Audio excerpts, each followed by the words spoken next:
Hello everyone, welcome you at Academy Triple A. My name is अंकुर वर्मा और आज की class में हम जो चैप्टर अपना डिस्कस कर रहे हैं वो है समकालीन दक्षिण एशिया। चलिए, इसका जो सबसे फर्स्ट जो हमने टॉपिक पढ़ रहा है वो कौन सा है? पाकिस्तान में सेना और लोकतंत्र। आज हम इसके न्यू सब टॉपिक के ऊपर बात करेंगे। इसमें क्या पूछ रहा है, इससे पहले अगर हम बात करें तो इससे पहले हमने वहाँ पे पाकिस्तान के अंदर कैसी राजनीतिक व्यवस्था 1947 से हुई ये हमने बात की। लेकिन हमें मोस्टली ये पता चलता है कि इन सभी, जैसे कि वहाँ पे कभी सैनिक शासन आ रहा है, कभी लोकतांत्रिक शासन आ रहा है, तो वहाँ पर पाकिस्तान के अंदर जो है वो एक तो जो लोकतंत्र है वो ठीक से कायम नहीं हो पा रहा है। कायम क्यों नहीं हो पा रहा, उसके कारण के ऊपर आज हम बात करेंगे कि पाकिस्तान के अंदर अगर लोकतंत्र ठीक से कायम नहीं हो पा रहा तो उसके क्या कारण है, और इसके साथ साथ या पाकिस्तान में लोकतंत्र के स्थायी ना होने के क्या कारण है। तो डायरेक्टली आपसे यहाँ पे क्वेश्चन ही यही पूछा जाएगा। क्वेश्चन क्या पूछेंगे? क्वेश्चन आपसे डायरेक्टली उठ के ही आ जाएगा कि पाकिस्तान में लोकतंत्र के सफल ना होने के कारण बताओ, या फिर मेन पाकिस्तान के लोकतंत्र के मार्ग में कौन कौन सी कठिनाइयाँ या कौन कौन सी परेशानियाँ आ रही हैं, इसके बारे में बताओ। तो बहुत ही इजी और बहुत ही मेन इंटरेस्टिंग और इम्पॉर्टेंट टॉपिक निकल के आता है कि पाकिस्तान के अंदर भाई लोकतंत्र अगर कायम नहीं है तो क्यों नहीं है। अब भारत के अंदर लोकतंत्र कायम है तो उसके भी रीज़न हमें पता है, नहीं पता तो आप उसको सोचिए और इसके साथ साथ मुझे कमेंट करके बताइए कि भारत के अंदर कौन कौन से ऐसे कारण हैं जिसकी वजह से भारत के अंदर लोकतंत्र कायम है। चलिए इसमें बात करेंगे, लेकिन हम बात करते हैं पाकिस्तान की। तो पाकिस्तान में जो ठीक से लोकतंत्र कायम नहीं हो पा रहा उसके क्या कारण है? तो सबसे पहला कारण इसमें निकल के आता है, सबसे पहला कारण ये है सेना, धर्मगुरु और भूस्वामियों का प्रभाव। सेना तो आपको पता ही है क्या होती है, आर्मी।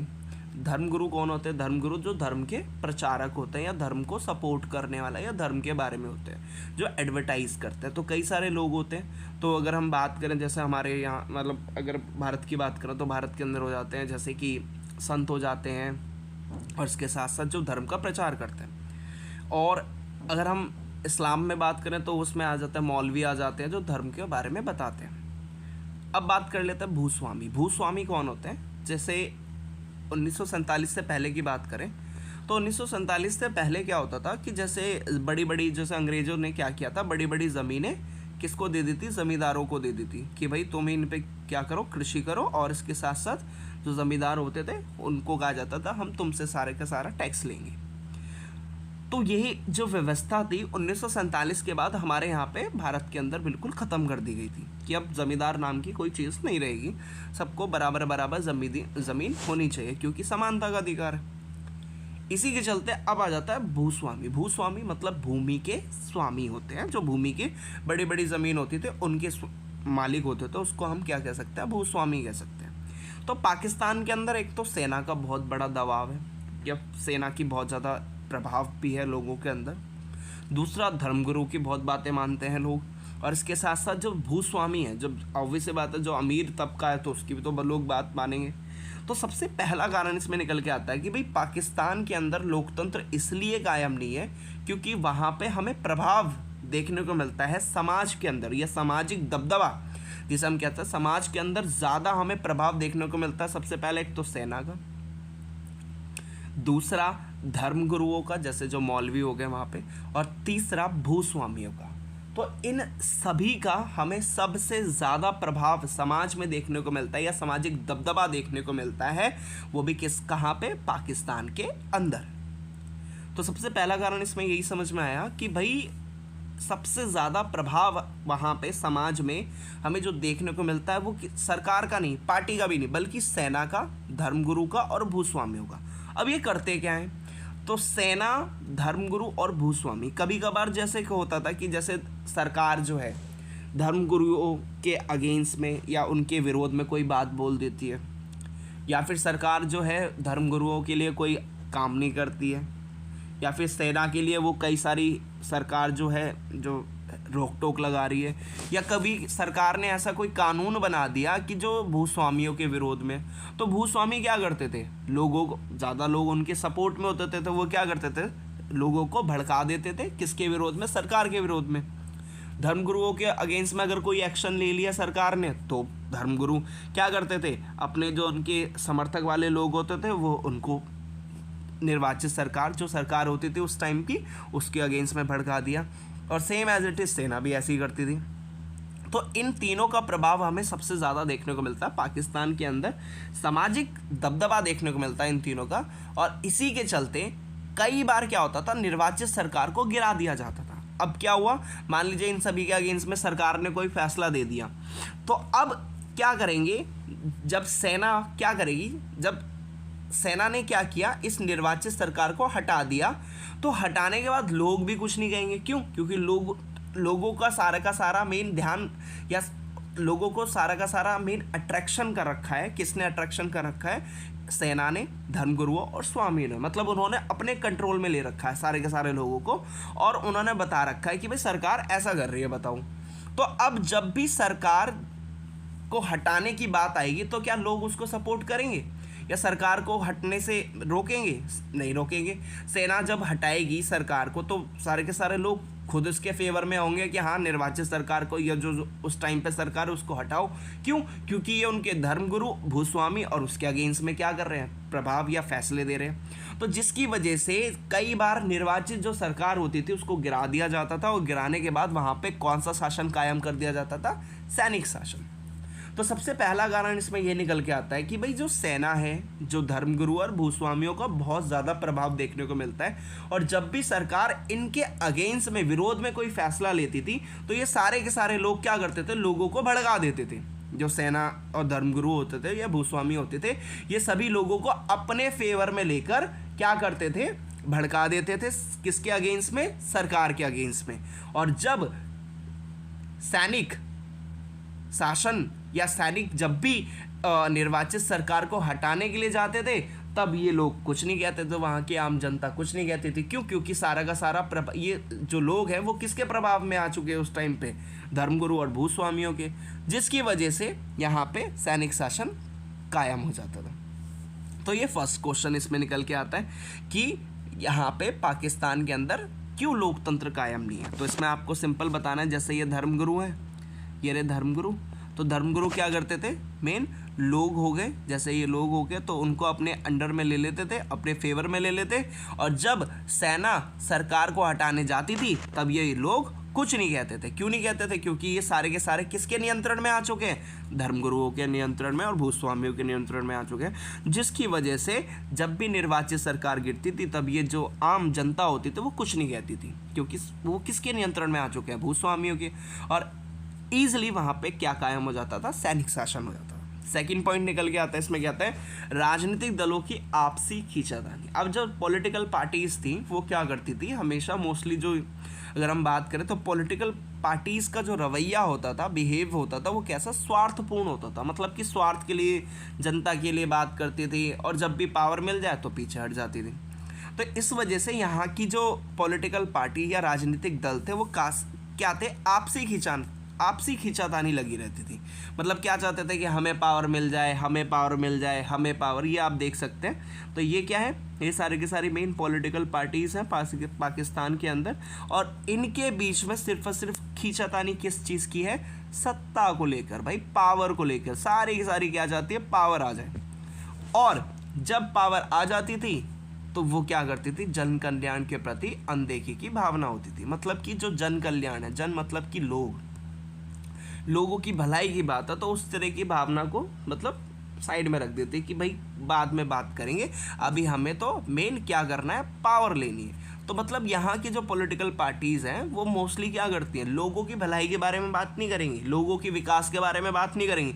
मेन उनकी भलाई को तो मतलब सेम अपने स्वार्थ के ऊपर काम करेंगी, सिर्फ और सिर्फ उनका फ़ायदा हो, इस तरीके की यहाँ पे पॉलिटिकल पार्टीज़ देखने को मिल जाती हैं। अब थर्ड रीज़न जिसकी वजह से पाकिस्तान के अंदर लोकतंत्र कायम नहीं है, और वो क्या है, सरकार द्वारा आपसी स्वार्थ सिद्धि। मतलब कि जो यहाँ की सरकार बन जाती है, मान लो किसी एक पॉलिटिकल पार्टीज़ को क्या मिली, मेन लोगों ने चुन लिया, और चुनने के बाद क्या हुआ, जब उस पॉलिटिकल पार्टी आगे जाके ऑब्वियस सी बात है सरकार बनाएगी, तो जो सरकारें हैं वो कैसी हैं, स्वार्थ सिद्धि, मतलब अपने स्वार्थ को ज़्यादा देखती हैं। तो सबसे फर्स्ट पॉइंट इसमें क्या कहता है, सरकारों ने सामाजिक आर्थिक विकास की ओर ध्यान नहीं दिया। मतलब जो यहाँ की जितनी भी पॉलिटिकल या गवर्नमेंट बन के सामने आई तो उन्होंने ना ही सामाजिक विकास के ऊपर ध्यान दिया। समाज मतलब सोसाइटी को कैसे हम अपडेट कर सकते हैं, कैसे एजुकेशन ला सकते हैं, और कैसे न्यू इक्विपमेंट या टेक्नोलॉजी का इंट्रोड्यूस, इस तरह की कोई चीज़ नहीं। और ना ही आर्थिक विकास। आर्थिक विकास मतलब कि ना ज़्यादा से ज़्यादा फ्लाईओवर, ना बिजनेस या फिर इंडस्ट्री, इस चीज़ की ओर तो ध्यान ही नहीं दिया। सेकेंड थिंग क्या कहता है, अपने स्वार्थ की पूर्ति में शासन सत्ता का प्रयोग किया। मतलब अपने स्वार्थ को, जब भी उनको लगा कि हाँ चलो इस देश के साथ हमें ज़्यादा अच्छे संबंध हो रहे हैं या फिर ये देश हमें ज़्यादा फ़ायदा दे रहा है, तो हम उसके साथ मिल जाते हैं। जनता जो जा रही है जाने दो, उसको क्या करना है, मेन अपने स्वार्थ को देखो। अगर हमें फ़ायदा हो रहा है तो ठीक है, जनता का तो कोई बात नहीं। तो यहाँ पे क्या है, अपने स्वार्थ की पूर्ति में शासन सत्ता का प्रयोग किया। मतलब कि अपने फ़ायदों को देखते हुए शासन को चलाया और इसके साथ साथ सत्ता का प्रयोग भी किया। मतलब कि पावर का भी इस्तेमाल किया। किसके लिए, सिर्फ और सिर्फ अपने स्वार्थ के लिए, वो भी किसने, सरकारों ने। And the last point is शासन में भ्रष्टाचार। मतलब कि अब यहाँ पे क्या हुआ, भ्रष्टाचार भी बढ़ने लगा। भाई भ्रष्टाचार क्या होता है, मतलब कि मान लो किसी एक फ्लाईओवर बनाना है, तो फ्लाईओवर बनाने के लिए क्या किया, बता दिया कि भाई उसमें लगेंगे भाई 20 करोड़।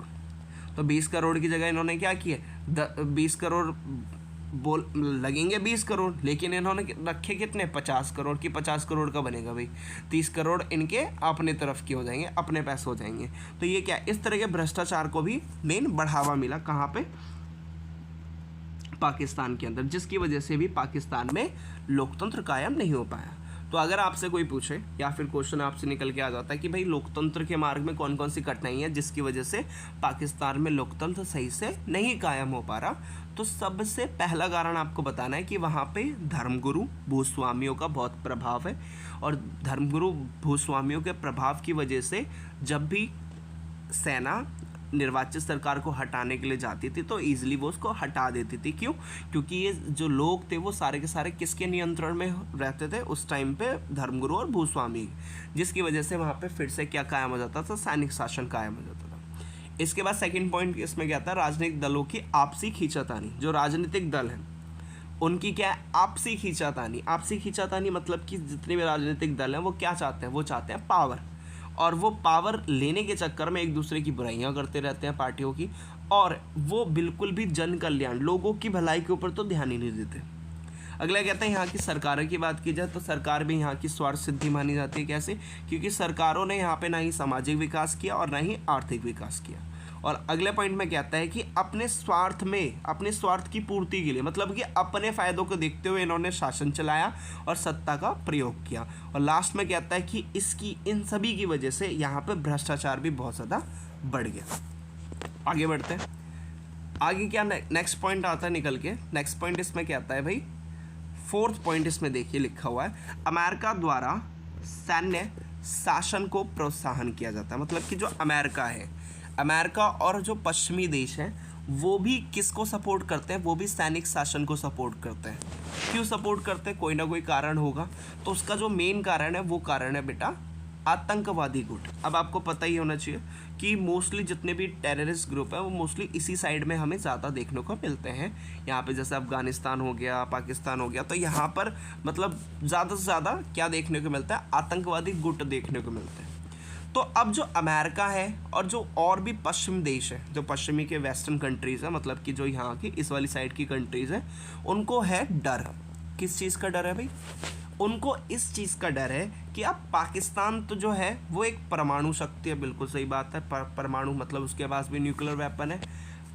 तो अमेरिका और पश्चिमी देशों को डर इसलिए लगता है कि जो पाकिस्तान है तो पाकिस्तान के पास परमाणु हथियार है, तो ये कहीं परमाणु हथियार गलती से भी अगर इन आतंकवादी गुटों के हाथ लग गए, अगर बाय चांस लग भी जाते हैं, तो आतंकवादी गुट क्या करेंगे, उसको अपने फ़ायदे के लिए इस्तेमाल करेंगे, किसी भी देश के ऊपर कर देंगे कि भाई हमें इतना पैसा चाहिए और नहीं दोगे तो हम क्या कर देंगे, न्यूक्लियर अटैक कर देंगे, और वो कर भी देंगे।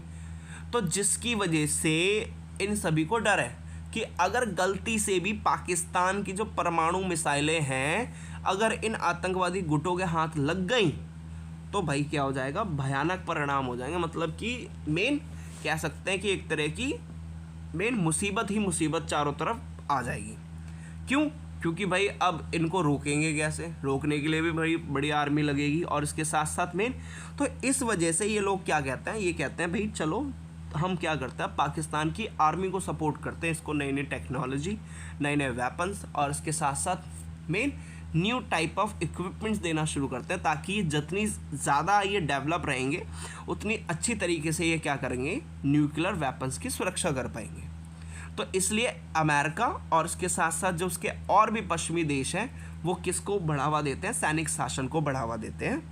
और इसके मेन रीज़न मैंने आपको बता दिया कि जो मोस्टली जैसे कि आतंकवादी जो गुट है वो पाकिस्तान या अफ़गानिस्तान के उधर हैं, तो अगर गलती से भी इनके पास परमाणु हथियार पहुंच गए तो ये क्या करेंगे, तबाही मचाएंगे। क्योंकि आतंकवादी गुटों का काम क्या हो रहा है, आतंक फैलाना होता है, मतलब खून खराबा मारना, ये उनका कोई मतलब नहीं होता कि ये कौन सी जाति धर्म, मतलब वो सभी को मेन क्या करते हैं, आतंक फैलाने का ही उनका काम होता है।